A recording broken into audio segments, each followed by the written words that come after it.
Cool. Hi, my name is Conor Spilsbury. I'm a senior software engineer at Bloomberg, and I work on some software which, to our clients, is very performance sensitive. And so you can imagine my surprise and caution when I came in recently to see this graph showing that we had one of our CPUs pegged at 100%. Not spiking up to 100% and coming back down again, just 100% flat. And this is something that has the potential to go and starve other processes and just generally degrade the performance of the overall system. Through a combination of htop and debugger, I was able to go and track it down to this essentially spin lock, which already, you're getting the certain reaction. So in this case, we're just going and checking the condition in the loop over and over again with never yielding to the CPU. And so this is something which you would occasionally expect if you're going to expect a short spin duration, when you expect spinning to be cheaper than the overhead of putting the thread to sleep and waking it up again. But in this case, it's gone and pegged up to 100%, just constantly. And I can go and show in perf with that same section that that is exactly what's happening. But what's strange is that this has been existing code for a while. Like, this isn't new code that was introduced and has suddenly started causing an issue. As far as I can see, there's no source code changes to this, and it's just suddenly, recently, started using 100% CPU. Well, there is one change, just one tiny thing. The compiler optimization has gone and changed from 0 to 02.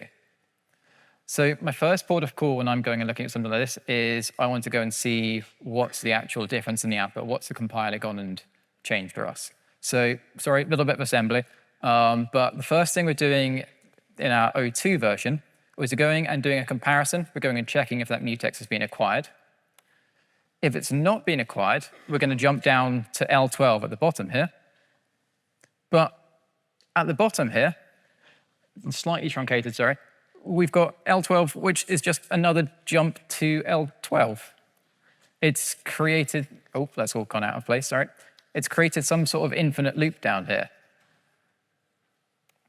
And just going and checking compared to the original code, that loop isn't there. We do have a jump back to the beginning of the loop, and we're going and performing the comparison each time.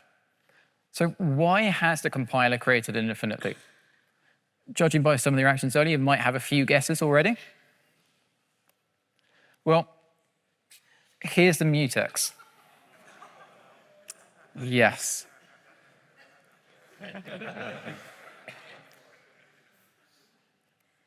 Quite simply, that there is nothing in this kind of scope of the function which is actually going and changing the value. The compiler is totally free to go and make assumptions that if it's not going to be, if it's set to a value when it's first being checked, then it's never going to change in this function. It can optimize it away entirely. And that's exactly what it's gone and done. We're just not going and checking it again. So we need to do something to tell the compiler that the value can be changed by something outside of the current control flow. The most direct approach would be to go and use something like volatile. Don't really want to use volatile. I think in this case, the right thing to be using was an atomic bool. And depending on the actual use case, maybe some others. I think like for this code in particular, like really should have been going and using, well, first the atomic bool, maybe some of these others. Benchmarking using whatever's right for that use case. But I found it really interesting just to kind of go through and sort of, this has changed overnight, for like the general the binary itself. It's very hard to predict what the side effects of changing the compiler optimization are, especially as it can kind of expose unintended behavior that's been working for a long time. Generally prefer like actual synchronization primitives. Don't use volatiles, choose based them on your actual use case.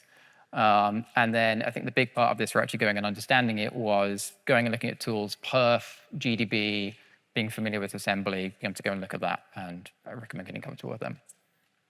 That's it. Thank you.